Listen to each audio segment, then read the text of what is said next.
dear brothers and sisters, and of course, our friends from the media. I'm very happy to be here today. And I'm very grateful for all of you who've made an effort to be here with us. I know you must be busy, and I know some of you have left your work, your families, to be here with us. We are grateful for your presence. Your presence here shows your commitment to ensuring that we rebuild and we regroup.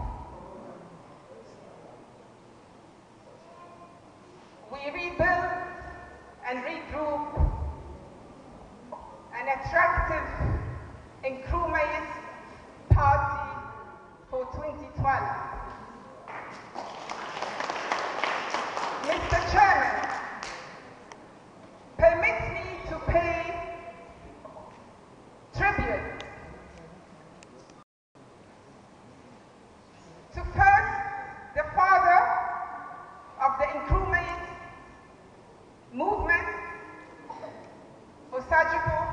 Dr. Nkrumah, to Alhaji Moro Igala, to Dr. Hillel Iman, all of blessed memory, and to many, many others, all of whom have held the fort and who have kept the flame alive and alive for us throughout all the years of travail, all the years of suffering and of temptation.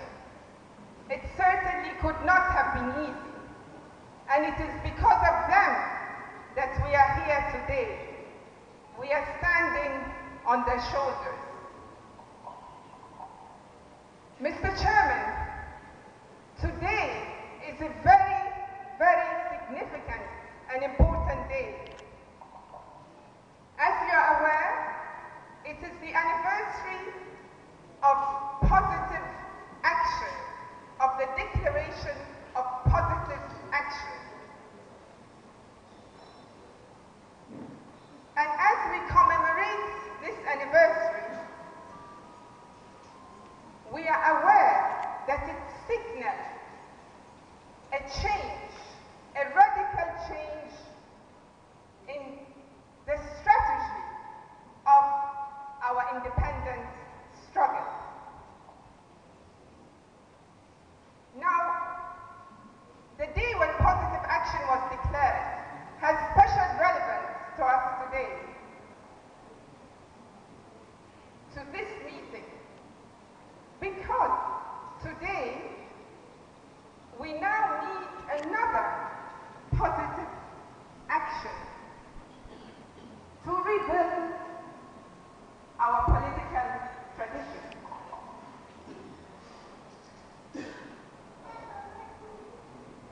The great goodwill we have on our side, the passive sympathy, the sympathy we have for our tradition, the sympathy the majority of the people of Ghana have for our tradition, must be converted into action.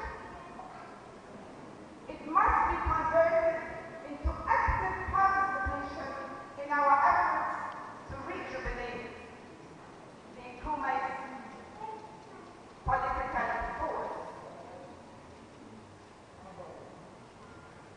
It is for this reason that I became a member and patron of Nkrumah Rising. This project is dear to my heart because it calls us to change the way we have done things in the past. Yes. We need a new approach. esteemed members, we have been talking unity since '92. But in the past, unity has been talked about only from the top. Today, we are talking unity at the grassroots level.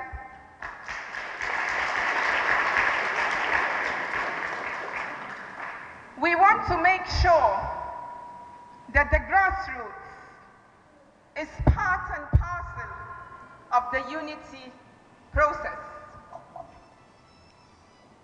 And we need your blessing. We need the blessings of the grassroots. It is our belief, we firmly believe, that the grassroots is a significant stakeholder in the unity process. And that is why I am here with you today to take forward the unity agenda one step forward.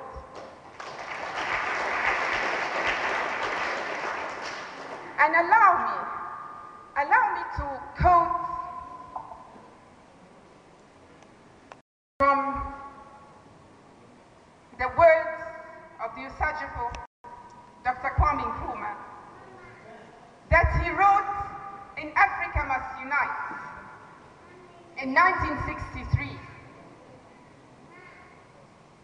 And the passage I'm going to quote refers to his reflections on the emergence of the party, the tradition that led us to independence. And I quote, "Looking back and trying to determine the reasons for the successful outcome of our struggle for freedom, one factor stands out above all others, namely the strength of a well-organized political party, representative of the broad mass of the people." He also goes to add, to advise us, in fact, and I quote, "to go to the people, to live among them, to learn from them, to love them, to serve them, to plan with them, and to start with what they know and to build on what they have." In short, connecting with the grassroots. My brothers and sisters, since '92, unity amongst the Nkrumah's parties has eluded us. But we are at a juncture where we either unite or we perish as a political force in Ghana. We have to make a decision. We unite or we perish. We unite or we perish. Unity between the CPP and PNC and other Nkrumah's groups is not a luxury, but it is an absolute necessity if we want to win political power. If we want to win political power. In order to transform our dear country. And I think you would agree with me that there's no use being a political party if we are not aiming to win power. we want political power.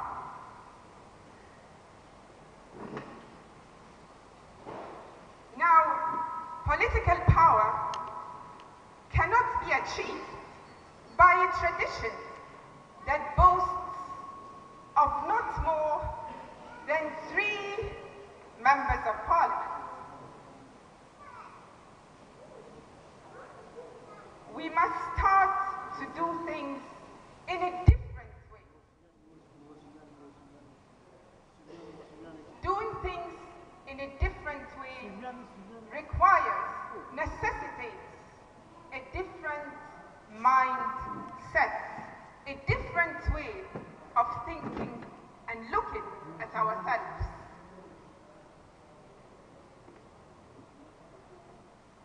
What do we mean by a different way of looking at ourselves, a different mindset? You see, we have grown accustomed and content